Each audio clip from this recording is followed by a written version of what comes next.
अरे voice yes sir आ गया। मेरे फ्रेंड का फोन आ गया, उसके साथ जाना होता ना मुझे रात को घूमने। तो सुनो, नेक्स्ट आता है हमारे पास personal barrier. This personal barrier is totally personal to a particular person. अब ये पर्टिकुलर पर्सन या पर्टिकुलर एम्प्लॉय, पर्टिकुलर बॉस कुछ भी हो सकता है। जैसे फॉर एग्जाम्पल, एक बॉस है, उसके दिमाग में बैठा हुआ कहीं मैंने अपने एम्प्लॉयज को काम दे दिया, कल को उसने बेटर कर दिया तो मेरे से जो ऊपर हुआ बॉस है उसकी नजरों में वो तो चढ़ जाएगा, उसकी नजरों में वो तो चढ़ जाएगा, तो मुझे तो बहुत बड़ी दिक्कत हो जाएगी। तो इस चक्कर में वो कोई भी बात अपने एम्प्लॉय को ट्रांसफर करने को जल्दी तैयार नहीं, या किसी अच्छे लेवल का काम उनको देने को तैयार, क्योंकि उसके दिमाग में क्या है, fear to challenge the authority.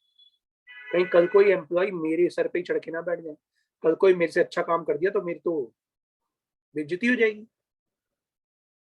तो fear to challenge the authority, पहले हम इसी को पढ़ लेते हैं। Fear to challenge the authority क्या है पर्सनल बैरियर।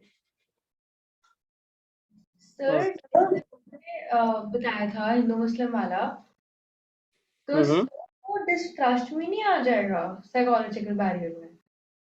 हाँ उसमें भी आ सकता है। तो सर हम उसमें पर्सनल और डिस्ट्रस्ट दोनों लिख सकते हैं? नहीं, पर्सनल की तो मैंने भी उसके अंदर कोई वर्ड ही नहीं लिखे, वैसे वो हमारा डिस्ट्रस्ट में ही आएगा। Okay sir. पर्सनली जब कोई बंदे की ओपिनियन होती है, अभी तो हमने उसके बारे में बात नहीं करी यहाँ पे। देखो, हम बेटा ऑर्गेनाइजेशन के पॉइंट ऑफ व्यू से बात कर रहे हैं यहाँ पर, ओके सर। ऑर्गेनाइजेशन के पॉइंट ऑफ व्यू से बात करें, पर्सनली बात नहीं करेंगे। देखो भी इसके पॉइंट्स और डिफरेंट है। तो सबसे पहले है fear to challenge the authority, जैसे इसको पढ़ लो। कह रहे the superior do not have the confidence on the, sorry, fear to challenge the authority पढ़ रहा हूँ सबसे पहले। If the superior perceives that a particular communication may adversely affect his authority, he may withhold or suppress such communication. कभी कभी उसको ऐसा लगता है कि अगर मैंने कोई बात बोल दी, ठीक है, तो लोग मेरे बारे में गलत धारणा ना बना दे, मेरी अथॉरिटी पे कल को बात ना आ जाए, कल को मेरे ऊपर ही बात ना आ जाए, ठीक है, तो वो उस बात को विदहोल्ड कर देता, बताता ही नहीं। सो इस तरह की प्रॉब्लम क्या होती है, fear to challenge the authority के अंदर आती है। क्लियर। Yes sir. नेक्स्ट आता है lack of confidence of the superior on his subordinate. Superior को अपने सबऑर्डिनेट पे कॉन्फिडेंस ही नहीं है, उसको ऐसा लगता है कि मेरे एम्प्लॉयज के अंदर कैलिबर ही नहीं, कोई काम कर सके, तो उनको काम देने से डरता है या काम देना ही नहीं चाहता। ठीक है, तो इसका मतलब होता है if the superior do not confidence on the competence of the subordinate, they may not seek their advice और ओपिनियंस। यानी उसको लगता है मेरे एम्प्लॉयज को इतनी नॉलेज ही नहीं है, मुझसे क्या बात करेंगे, उनको जरा बात बोल देता है, सुनता नहीं उनकी कुछ भी, कि उनको तो कोई बात बोलनी आती नहीं है, वो तो मूर्ख है, उनको कोई अक्ल नहीं है, तो जो कहता है बस वही सही है। जबकि अगर उनको उससे कोई बात डिस्कस भी करनी तो करेगा ही नहीं, जानबूझकर क्यों नहीं डिस्कस करेगा, क्योंकि उसके पर्सनली दिमाग में बैठा है, उनको तो कुछ आता ही नहीं है। ठीक है। Yes sir. अब ये जो आ गया अनविलिंगनेस टू कम्युनिकेट, इसको बड़े ध्यान से बोलो। समटाइम्स सबऑर्डिनेट, अब देखो पहले हम किसकी बातें करते हैं, बॉस की, कि बॉस ये सोचता है कि कहीं उसकी अथॉरिटी पे चैलेंज ना जाए, बॉस ये सोचता है कि एम्प्लॉइज को काम, अब कौन सोच रहा है, एम्प्लॉय सोच रहा है। जैसे unwillingness to communicate, sometimes subordinates may not be prepared to communicate with the superior, they perceive that may adversely affect their interest। कल को पता लगे बॉस ने हमारे को झाड़ लगा दी, कल को बॉस ने मेरे बारे में कुछ और सोच लिया तो, जबकि वो तो बताना बेचारा अच्छे के लिए गया था, लेकिन बॉस ने उसके बारे में कुछ अलग ही मीनिंग निकाल दिया। तो एम्प्लॉय कभी कभी अनविलिंगनेस टू कम्युनिकेट होता है, और कभी कभी एम्प्लॉय को ऐसा लगता है मैं बोलूं कि मुझे कौन सा को फायदा हो रहा है। ठीक है, lack of proper incentive, there is no proper incentive in the organization, right. Yes यानी कि सर। इसको अब ये बहुत सारे बैरियर हो गए, 5 4 9 6 15 और 4 19 बैरियर है। आपको 19 बैरियर में हर बैरियर को ढूंढना एक बहुत बड़ी ट्रबल वाली बात है। समझ रहे हो मेरी बात। मैंने आपको सारे बता तो दिया, अब ये जब केस स्टडी करोगे तब जाके समझ में आएगा कब क्या। निकालो जरा case study, case study number 1 निकालो क्या है। सर बुक ही निकालिए ना। हाँ जी हाँ जी, बुक की, मिस्टर फर्नांडिस वाली।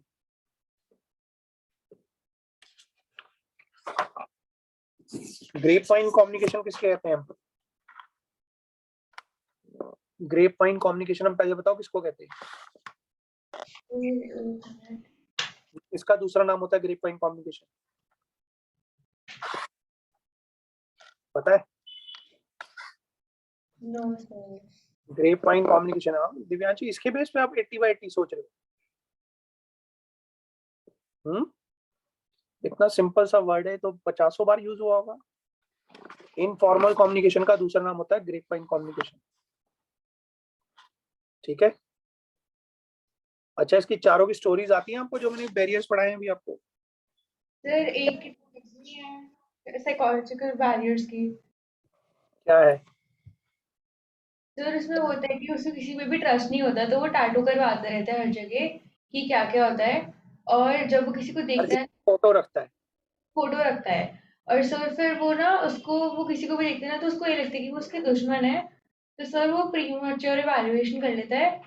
और सर उसको अटेंशन जल्दी से लूज हो जाती है, क्योंकि वो बहुत सारी दवाइयाँ लेते हैं, इस वजह से उसको कुछ भी याद नहीं रहता। इस वजह से उसकी लैक ऑफ अटेंशन रहती है। और ज्यादा वो ध्यान में रख ही नहीं पाता, लंबे समय तक 15 मिनट के बाद बातें भूल जाता था, इसलिए उसको बोलेंगे पुअर रिटेंशन। टेंशन, वो भूल जाते हैं सब कुछ। हाँ। अब आ गया बैडी एक्सप्रेस मैसेज वाला, हमारा सिमेंटिक बैरियर। इसके अंदर क्या क्या है मैंने आपको बताया था। सामने लिखा हुआ है hand written paper by maths teacher. एक टीचर ने मैथ्स का पेपर था, वो हैंड रिटन था। ठीक है। तो सबसे पहली बात, पेपर बैडी एक्सप्रेस था। ठीक है। पेपर में दो तरह की प्रॉब्लम थी, ध्यान से सुनना। पेपर में दो तरह की प्रॉब्लम थी। नंबर वन, पेपर बहुत टेक्निकल था, और पेपर में अलग अलग सिंबल थे जिनके अलग अलग मीनिंग थे।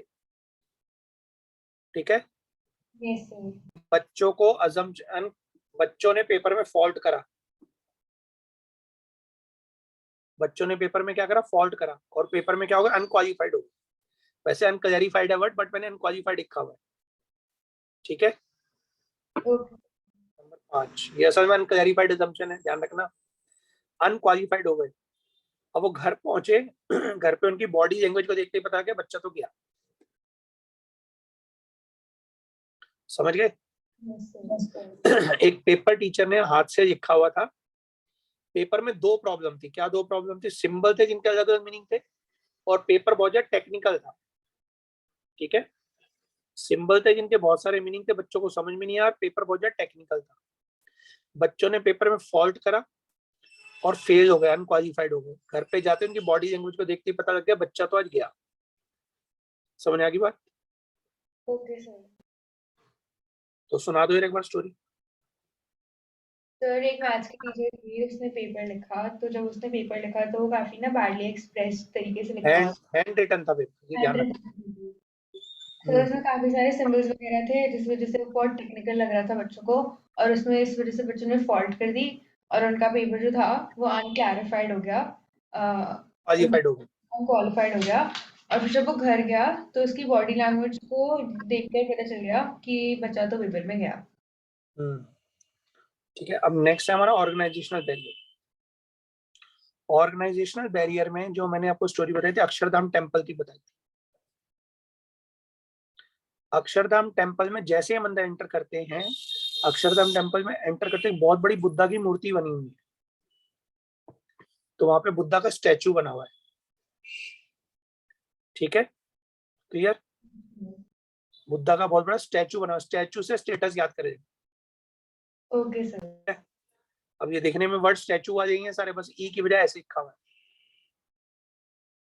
अब वहां पे अंदर घुसते ही वहां की ऑर्गेनाइजेशन की पॉलिसी है कि आप कोई भी लैपटॉप, प्रोजेक्टर, मोबाइल वगैरह अंदर नहीं लेके जा सकते, या बंद करना पड़ेगा। ठीक है। क्लियर? या ऑर्गेनाइजेशन की पॉलिसी है कि वहां पे जाकर टिकट देनी पड़ती है। ठीक है। क्लियर? Yes sir. ऑर्गेनाइजेशन की वहां की पॉलिसी है कि आपको टिकट देनी पड़ेगी। सिर्फ वही एक ऐसा मंदिर है जिसमें अंदर एंटर करने के लिए टिकट देनी पड़ती है, पता आपको?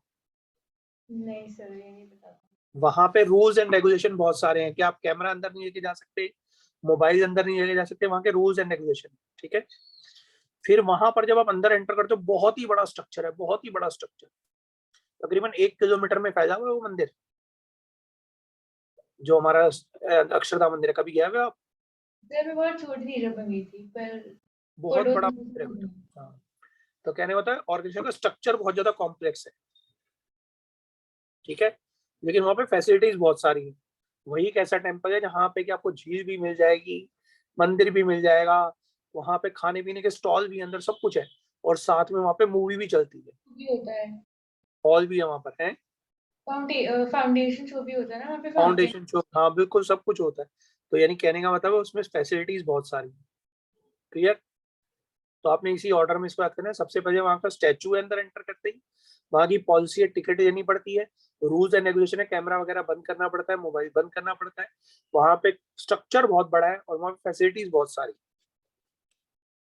ठीक है, यस। डन।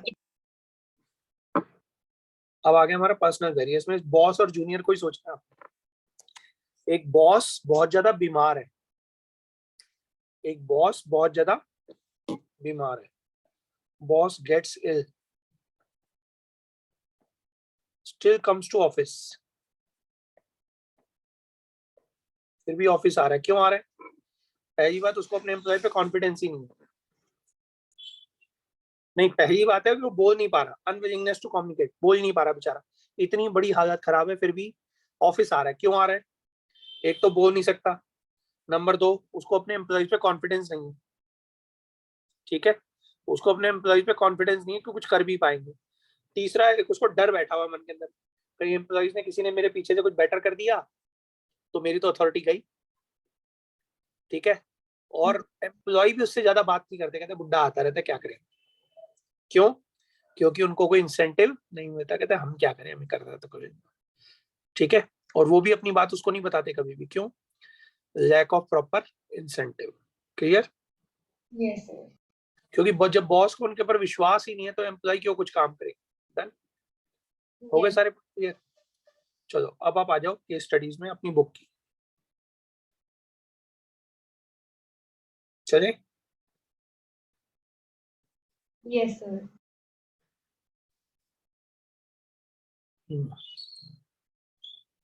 निकालो अपनी बुक, निकालो केस स्टडी नंबर 1 निकालो, देखो क्या क्या है। सुनो, मिस्टर फर्नांडिस, पेज नंबर 273 है शायद। मैंने निकाली नहीं। मिस्टर फर्नांडिस, पढ़ो जरा इसको क्या कह रहा है, रीड करो आप खुद। Fernandez is the owner of Unibuy Enterprises, carrying on business of manufacturing electrical appliances. There is a lot of discontentment in the organization, and the targets are not being met. He means आपस में तालमेल नहीं, harmony नहीं है. Harmony नहीं है, right. He asked his son Michael, who has recently completed his MBA, to find out the reason. Michael found out that all decision making of the enterprise were in the hands of his father. Moreover, his father did not have the confidence in competency of the employees, thus, the employees were not happy.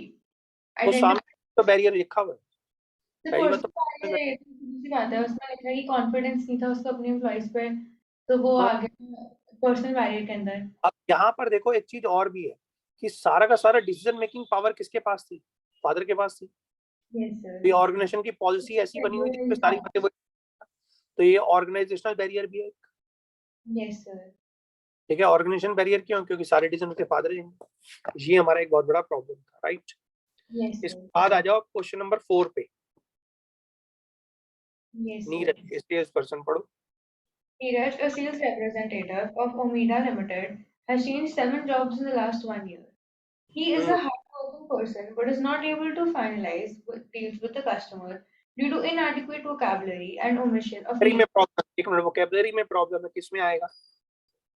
अगर vocabulary में problem है तो ये semantic barrier. Barrier. और lack of proper symbols, और वो जो हमारा सिंबल था उसके अंदर आपको ध्यान देना पड़ेगा इसके अंदर। ठीक है, तो सिंबल हमारे किसके अंदर आ रही थी जब हम वर्ड यूज नहीं कर रहा था प्रॉपर? बैडली एक्सप्रेस मैसेज में बताया था ये। ठीक है, अब आगे पढ़ते हैं। ओमिशन ऑफ नीडेड वर्ड्स, ये आपके वर्ड ही देखो वहां पर यही थे, ध्यान से देखो। तो आपको इसको देखते ही पता लग जाना चाहिए कि हमारा बैडली एक्सप्रेस मैसेज का पॉइंट है।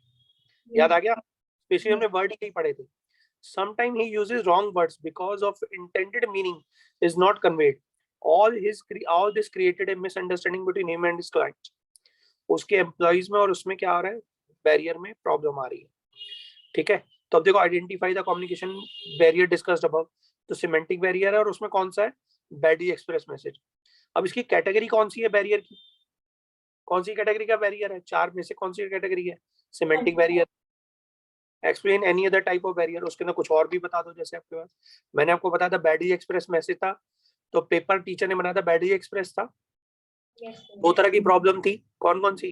पेपर बहुत ज्यादा टेक्निकल था और उसमें सिंबल थे जिनके अलग अलग मीनिंग थे। ठीक है, बच्चों ने फॉल्ट करा, फॉल्टी ट्रांसलेशन थी, और वहां पर बच्चे क्या हो गए, अनक्वालिफाइड अजम्पशन हो गई। लास्ट में उसने क्या करा, बच्चों ने घर पहुंचे तो उसकी बॉडी लैंग्वेज को देख के पता लग गया। तो 6 पॉइंट थे, बाकी 6 के 6 पॉइंट आपके टिप्स पे याद होने चाहिए, ताकि उनके बारे में किसी के बारे में लिख पाओ। अंदर का मटेरियल आपको बुक से याद करना पड़ेगा, जो मैंने भी दिया। ओके फाइन, अब आ जाओ आप इसके बाद में क्वेश्चन नंबर 6 पे। राम लखन, राम जो है वो तो है नहीं, लखन है यहाँ पे। Lakhan Financial management sent an email to his subordinate Thomas about a new project for a client in France. Though the mail was in English, a language known to Thomas, he was not able to language understand. Problem आ गई, ध्यान से सुनना। तो linguistic barrier तो हो ही गया पक्का। Yes, ठीक sir. है, हाँ आगे। Meaning of actual meaning of many words used in the email. He was अभी also वर्ड नहीं समझ पा रहा, ध्यान से सुनना। यानी कि उसने टेक्निकल वर्ड यूज करे हुए, एक्चुअल मीनिंग नहीं समझ पा रहा, क्योंकि वर्ड जो है उसके actual meaning of many words, not able to understand the meaning, यानी उसने वर्ड टेक्निकल यूज करे हुए, तो टेक्निकल जैरगन आ गया इसके अंदर। ठीक है, yes, sir. He was also He was also not a specialist in the field of financial management. Not only this, some portions of mail were translated from French to English in such a manner that many mistakes crept in, causing different meanings to the message. हाँ different meaning. अब यहाँ पे different meaning आ रहे हैं कुछ words, तो faulty translation भी है यहाँ पर, और सिंबल विद डिफरेंट मीनिंग भी है, सिंबल और वर्ड्स विद डिफरेंट मीनिंग। तो 3 आपके बैरियर आ गए बेटा यहाँ पे, कौन कौन से? Symbol with different meaning, technical jargon, और फॉल्टी ट्रांसलेशन। राइट सिंबल थोड़ी आएगा, है? सिंबल कैसे आएगा? समझा नहीं बात में फिर सिंबल वाली बात कैसे आएगी? बेटा, जब उसने बोला ना translated from French to English in such a manner that the mistake crept in and causing different meaning to the message। फिर तो वो तो फॉल्टी ट्रांसलेशन हो जाएगा। फॉल्टी ट्रांसलेशन तो है ही ना, ट्रांसलेशन के कारण प्रॉब्लम आ रही है, डिफरेंट मीनिंग भी आ रहे हैं वर्ड्स के, okay sir. Words with different meaning भी आ रहे हैं ना। तो आपके 3 तरह के बैरियर इसके अंदर ऊपर के आ रहे हैं, 2 तो आ ही रहे, टेक्निकल जर्गन, टेक्निकल वर्ड से फॉल्टी ट्रांसलेशन था। अगर तीसरा अगर हम मुझसे पूछता है तो तीसरा क्या बनेगा? सिंबल और words with different meaning. Okay okay sir. Next, अब आ जाओ question Joined number. Kavita recently joined as the Human Resource Director of Arjun Vidyamandir School, the senior secondary educational institute. She observed that the school had an experienced medical team on its payroll. They regularly offered useful suggestions which were neither appreciated nor rewarded by the authorities. एक Instead, minute को बस, यहाँ पर जब हमने पढ़ी है ना, जिसको कोई अप्रिशिएट नहीं कर रहा, तो समझ लो कौन सा बैरियर है। वो जो हमारे पास लास्ट पॉइंट था जिसमें हमने बोला था एम्प्लॉय को कुछ रिवॉर्ड नहीं मिल रहा, क्या था बताओ हमारा पॉइंट? वो ऑर्गेनाइजेशनल बैरियर ही था। नहीं, ऑर्गेनाइजेशनल बैरियर नहीं था, ये हमारा पर्सनल बैरियर। Proper incentive. यहाँ पे कर which were neither appreciated nor rewarded by the school authorities. ठीक है, क्लियर? तो यहाँ पर हमारा कौन सा बैरियर आ रहा है? लैक ऑफ प्रॉपर इंसेंटिव आ रहा है। Yes sir, proper incentive. हाँ, instead the school Instead, the school outsourced the task of maintenance of health records of the students and paid them a good compensation for their services. Because of this, barrier, the medical team felt disheartened and stopped giving useful suggestions. Identify communication barriers. Communicate वाली बात आ गई, जो last वाला point है। अब existing medical staff को disheartened हुआ और वो अपनी सजेशन नहीं दे रहा, तो लैक ऑफ प्रॉपर इंसेंटिव तो था ही था। अब अनविलिंगनेस टू कम्युनिकेट हो गई, एम्प्लॉय अपनी बात बोलने को तैयार नहीं, तो अनविलिंगनेस टू कम्युनिकेट आ गया। चलो आगे बढ़ो। Identify the communication barrier discussed above. तो उसमें तो lack of proper incentive है, और वो भी लिख सकते हैं कि unwillingness to communicate, दोनों ही लिख सकते हैं। बिल्कुल, और यहाँ और पे कैटेगरी तो पर्सनल बैरियर की हो गई। Explain any other two communication, तो आपको पता ही है, बॉस जो था बीमार था फिर भी ऑफिस आ रहा है, उसके मुंह से आवाज नहीं निकल रही थी, गला खराब था, तबीयत बहुत ज्यादा खराब थी, अनविलिंगनेस टू कम्युनिकेट था, फिर भी बॉस आ रहा था। क्यों? क्योंकि उसको अपने ठीक है, और वो उनको एम्प्लॉइज के ऊपर पूरा कॉन्फिडेंस नहीं था, एम्प्लॉय के ऊपर बिल्कुल भी फेथ नहीं करता था एम्प्लॉइज के ऊपर, और उसको ये भी लगता था कि मेरी अथॉरिटी को चैलेंज ना कर दे एम्प्लॉइज। ठीक है, और एम्प्लॉय अपनी बात नहीं बताते थे क्योंकि वो कहते थे हमें कोई इंसेंटिव तो मिलता ही नहीं। डन। तो आपको चारों पॉइंट याद रहेंगे ऐसे। Yes sir. बॉस की तबीयत खराब है, वो फिर भी बॉस ऑफिस में आ रहा है जबकि उससे बोला नहीं जा रहा, अनविलिंगनेस टू कम्युनिकेट, फिर भी ऑफिस आ रहा है। दो डर थे उसके मन में, एक तो fear to challenge the authority था, और नंबर 2 क्या था, एम्प्लॉयज के ऊपर को कॉन्फिडेंस नहीं था, फिर भी ऑफिस आ रहा था। और एम्प्लॉय भी उसको अपनी बात बताते नहीं थे। क्यों? क्योंकि उनको लगता था हमें कौन सा कोई इंसेंटिव मिलता है, बुढ़ा खुद ही करता है सब कुछ। Right, yes sir. आगे चलो।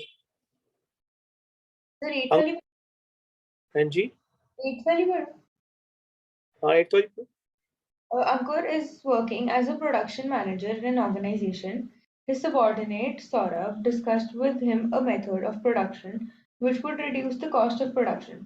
But due to some domestic problems and Ankur's mind being preoccupied, he is not in a position. Say psychological barrier आ जाएगा, lack of attention. Lack of attention सामने लिखा ही हुआ था। ठीक है, अगला पढ़ो। ये तो छोड़ दो, 9 छोड़ दो, 10 भी छोड़ दो, 11 भी छोड़ दो, 12 में आ जाओ। Rakesh is working with his superior Neeraj. He always communicates useful ideas and suggestions to his superior regarding reduction of cost, improvement in the product, etc. Neeraj implements his suggestion and always found favorable results, but he never appreciates Rakesh for sir incentives wala Rakesh for his suggestions. Now Rakesh decided not to communicate, फिर वो भी आ गया unwillingness to communicate. अब वो उसने कहा नहीं मैं नहीं करूंगा। ठीक है, तो पहले तो आप उसी को बात बताना। अब यहाँ पे ना कई बार पर्टिकुलर पर्सन का नाम दे देता है। ठीक है, why is not, what is not doing, तो आप सबसे पहले बोलोगे lack of proper incentive, that is why is not willingness to communicate. Right, Okay, sir. आगे KPM limited. KPM Limited is manufacturing breads and biscuits for many years. It has approximately 150 employees, and most of them are not happy with the working environment. The organizational barrier. Because of this, the overall turnover rate is very high. Therefore, the company appoints a new human resource manager, Naveen, to analyze the situation. Naveen finds that there is no free flow of communication, unwillingness to communicate, and there is no suggestion box for the employees यहाँ to पर suggestion or grievance. यहाँ पर एक minute, unwillingness to communicate वाली कोई बात नहीं आ रही। No free flow of communication मतलब कम्युनिकेशन का फ्लो फ्री नहीं था ऑर्गेनाइजेशन, ये ऑर्गेनाइजेशन का बैरियर है, वो फैसिलिटीज वाली बात आएगी यहाँ पर। Okay, sir. दिक्कत हो, there is no suggestion box, Suggestion box नहीं है. सजेशन बॉक्स ग्रीवेंस नहीं है, तो ये हमारे पास अनविलिंगनेस टू कम्युनिकेट वाली कोई बात नहीं, वो एम्प्लॉय की पर्सनल होती है चॉइस। Okay, sir. Okay. हाँ, The company rarely organizes a social or cultural gathering. The employees just come finish their work and leave the organization.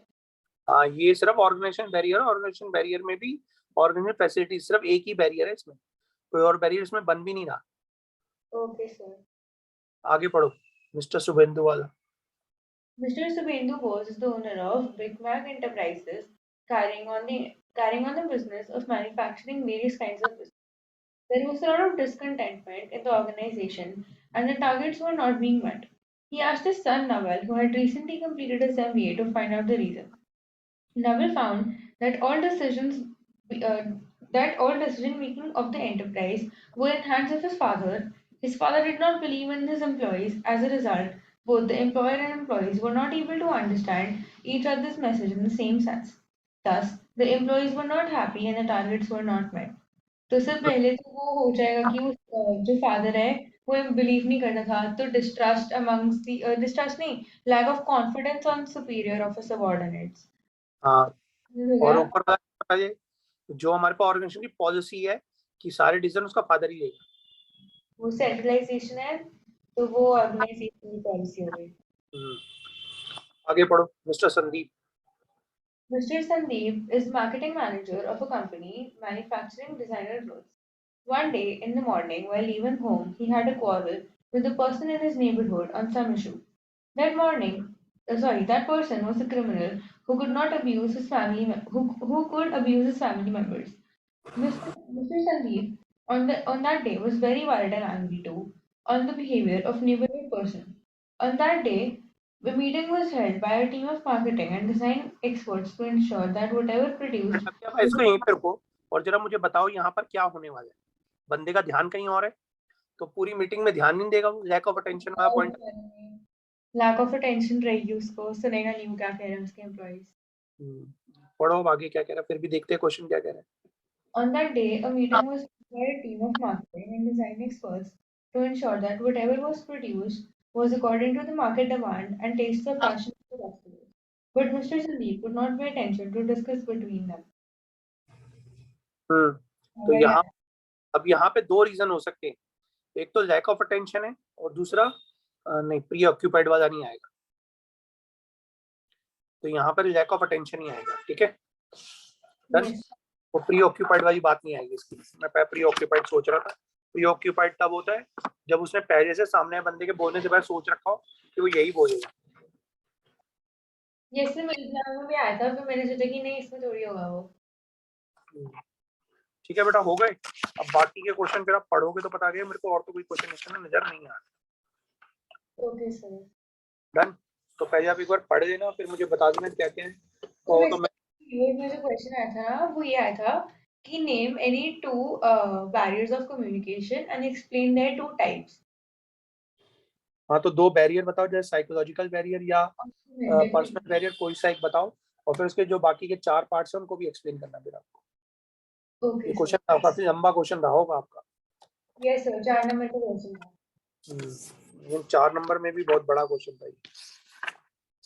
बस 2 ही लिखने हैं और उसमें भी सिर्फ 2 को एक्सप्लेन करना अंदर का। अच्छा, तो 4 हो गए ना, एक नंबर के सभी एक्सप्लेनेशन हो गए। रुको मैं देखता हूँ, क्वेश्चन तो सारे सेम नजर आ रहे हैं। मैं एक्चुअली अपनी बुक खोल के बैठा हूँ, शायद उसके अंदर कुछ अलग हो।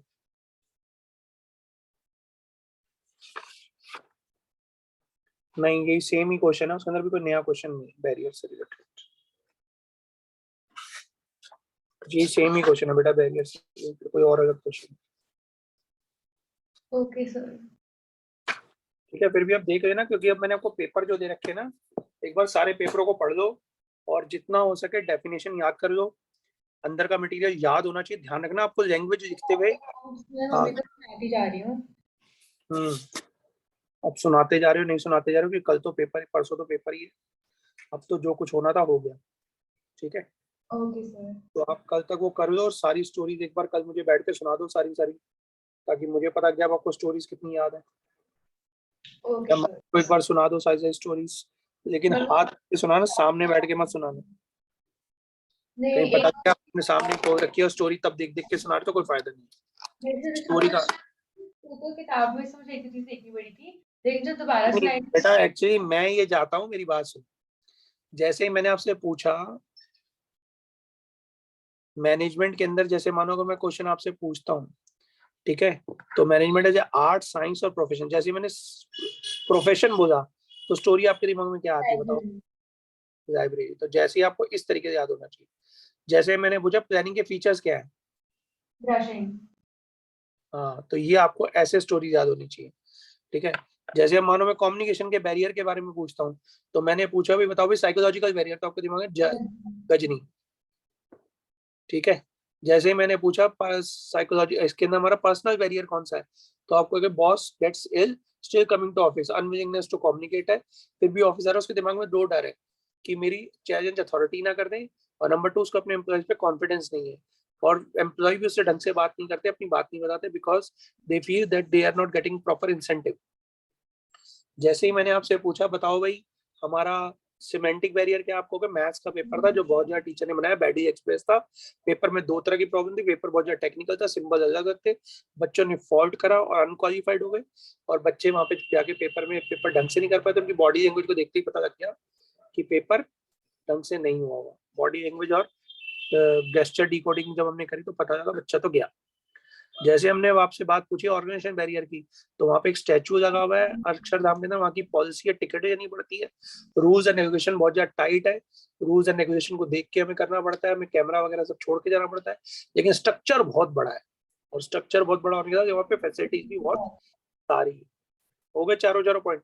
इतनी देर में देखो आपको कोई टीचर कोई बंदा नहीं सुना सकता आपको 19 के 19 पॉइंट, जितनी जल्दी मैंने भी बोले, और बस आपको यही याद होने चाहिए। अगर आपको इतनी जल्दी जल्दी याद होंगे तब तो आप पेपर में सब कुछ कराओगे, लेकिन अब अंदर का मटेरियल आपको कितना याद है ये आपके ऊपर इन डेफिनेशन से रटोगे। देखो अब यहाँ पे अगर आप आओगे तो इसके अंदर सारे बैरियर्स वगैरह सब लिखे हुए, यहाँ पर देखो सारे बैरियर्स के बारे में यहाँ पे भी लिखा होगा, तो अब यहाँ से एक बार पढ़ोगे तो यहाँ पे आपको सब कुछ नजर आएगा कि कौन कौन सी चीजें कहाँ कहाँ पर।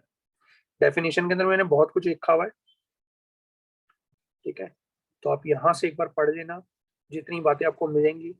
फिर बाकी चीजें पेपर में हो सके थोड़ी अलग अलग सी बातें जरूर लिखें, जैसे नीचे के बारे में लिखी हुई है, good management is the art of making problems so interesting and their solution so constructive that everyone wants to gets to work and want to deal with it. ये इस तरीके के नीचे कोट्स भी लिखे हुए मैंने यहाँ पे बहुत सारे। Okay sir. आपको आने का तो टाइम नहीं है, बट फिर भी मैंने आपको बता दिया। डन, ओके, और तो कोई डाउट नहीं है अब आपको? सर नहीं, और तो कोई डाउट। ठीक है, ओके बेटा, बाय। सर क्या, बस एक डाउट था, वो बोलो। इंडक्शन होती है, वो ऑन द जॉब होती है ना? इंडक्शन ट्रेनिंग का मतलब ही क्या होता है भाई? मुझे इंडक्शन का मतलब बताओ। इंडक्शन ट्रेनिंग का मतलब होता है कि कोई भी जो नया एम्प्लॉय आया है हम उसको कंफर्टेबल करा रहे हैं आसपास की काम से, एम्प्लॉय से, जैसे तो कोई ये भी ऑफ द जॉब में कैसे करवा सकते हो? Okay sir. On the job training होगी, ओके सर। ठीक है, ओके, डन, ओके बेटा, कल मिलते हैं, okay, bye bye, sir. Good night. Bye, good night, good night.